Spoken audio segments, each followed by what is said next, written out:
Many experienced drivers speed up their gear changes by overlapping their gear stick movements with their clutch movements. And recently, a keen-eyed viewer pointed this out to me, and they wanted to know, is this okay, or will it cause damage to either the clutch or the gears?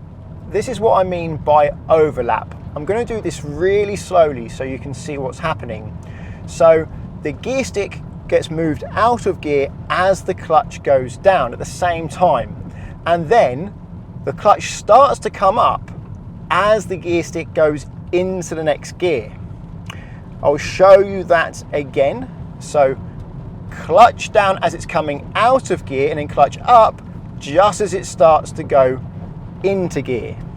I was demonstrating that super slowly so you could see what was happening, but if I was to use that method quickly, it would be a quicker way of changing gear than clutch down, move stick, clutch up, because I was overlapping all three of those processes, which means it's going to take me less time.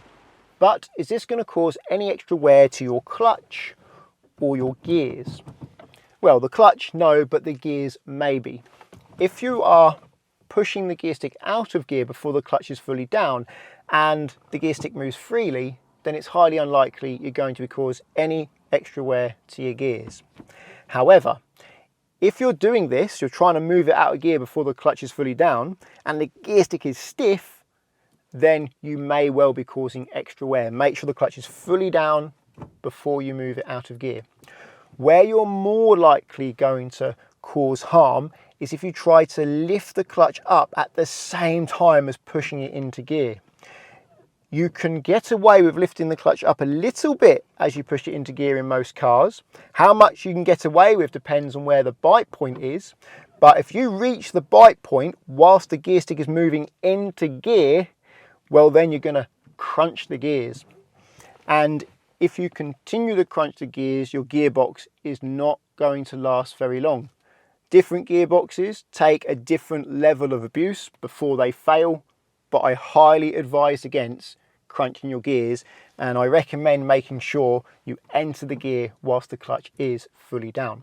So if you are overlapping your clutch and your gear movements and you are not grinding the gears and the gear stick is not stiff to move, then it's highly unlikely you're going to be causing any extra wear to your vehicle.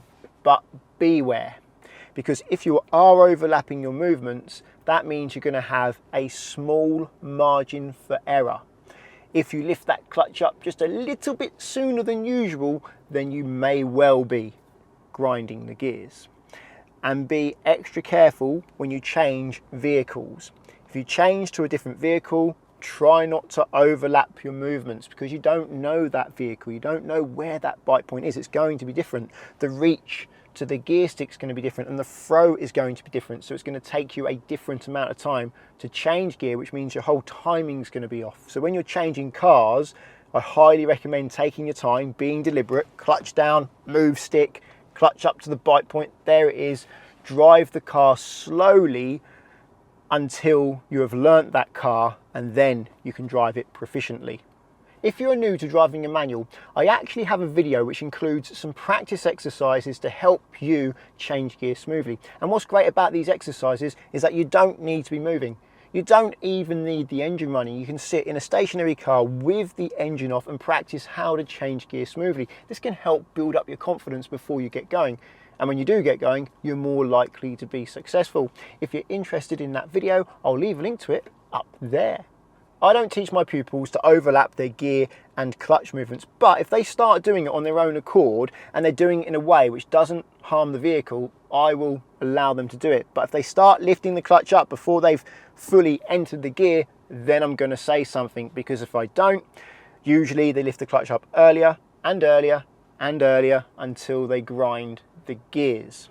I think it's only natural to try and save time with the gear shift, which is why many drivers start overlapping their movements, and with experience they learn what they can and cannot get away with. When they grind the gears, well, they know they've done something wrong. I'm not sure if I overlap my movements anymore. I'm pretty sure I used to, but I have been teaching people to drive for over 16 years now. And as I'm very deliberate in my movements when I'm demonstrating, like clutch down, move stick, clutch up to the bike point, I think that has an impact on how I normally change gear. So I'm guessing there is no overlap in my movements, but I'm interested. So I'm going to go and do a normal gear shift, slow it right down, and we'll see if there's any overlap. So I'm just going to move away now and let's see what I do. I'm not actually sure, as I've said. So there's first to second. That's how I would normally change gear. Not really thinking about it, just trying to do what's natural. So I'm in third at the moment, to fourth, to fifth, and to sixth.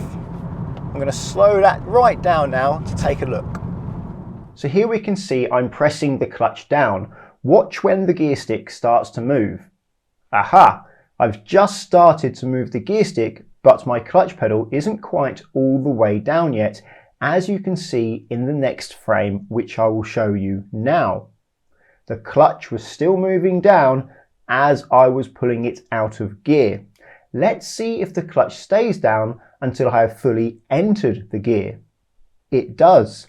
So I'm not lifting the clutch until I am fully in gear. Let's take a look at another one. This is second to third gear. And again, I'm starting to move the gear stick before the clutch is fully down. But for this gear change, I actually start to lift the clutch up before I have finished moving the gear stick. You will see this in the next frame, which I will show you now. Only just, but I am overlapping my clutch and hand movements ever so slightly, much more so when I'm coming out of gear than when I'm going into gear. I've never tried to do this on purpose. It's just something that has happened over 20 years of driving, but it does make sense that with experience, someone would naturally fall into a faster way of doing something. I guess the short answer to my viewer's question is you will know if you're causing harm to the transmission. You'll notice there is a problem. If you want to know how to change gear quickly by dropping the clutch without it being jerky, well, I have a video for that up there. If you found this video interesting, please give it a thumbs up. And if you're looking for car insurance, check out the links to Collingwood and Confused in the description. If you're learning to drive and want to insure yourself on somebody else's car, then Collingwood are there for you because you can do so without affecting the owner's policy. That takes away a big stress from the owner of the car that you are using to practice learning to drive in. Via the link at the moment, there's up to 35% off and a £20 gift card. If you want to insure your own car, I recommend checking out the link to confused.com because you fill out one quote form and get loads of quotes back from many insurers to compare who's cheapest. And you can change your car on that quote as many times as you like without having to do the whole quote again. You just change the car and recalculate. It's a quick and easy way to compare how much it costs to insure different cars. That's useful if you're shopping around for a car. Using the links doesn't cost you anything, but it does support the channel, so thank you very much. Subscribe to get my future videos, and until next one, cheerio.